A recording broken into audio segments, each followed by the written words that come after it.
নমস্কার বন্ধুরা, আজকে আবারও এসে গেছি একটা নতুন আলুর রেসিপি নিয়ে। তো আলুগুলো ডুমো ডুমো করে কেটে নিয়েছি, তার মধ্যে কয়েক টুকরো ক্যাপসিকাম দিয়ে দিয়েছি, আর দেবো নুন, লঙ্কা, হলুদ, আর কিছুটা দেবো যেটা ফোড়নে দেবো সেটা কাঁচাভাবেই দিয়ে দেবো, 5 ফোড়ন, শুকনো লঙ্কা, তেজপাতা, আর দেবো মেথি পাতা, যেটা মেথি পাতা শুকনো, যেটা দোকানে কিনতে পাওয়া যায় সেই মেথি পাতাটা। এবার এর মধ্যে দিয়ে দেবো পেঁয়াজ, আদা, রসুন বাটা, সমস্ত জিনিসটা ভাবে মাখাবো ম্যারিনেট করার জন্য। আর দিয়ে দেবো কাঁচা সর্ষের তেল, আর যেটা দেবো সামান্য কিছুটা তেঁতুল, একটু বলতে কিছুটাই লাগবে, বেশ কিছুটা।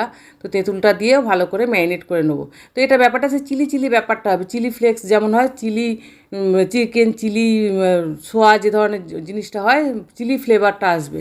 তো এইভাবে ম্যারিনেট করে কিছুক্ষণ রাখার পরে আধ ঘন্টা মতো রেখে 20 মিনিটের জন্য ধিমি আঁচে বসিয়ে দেবো।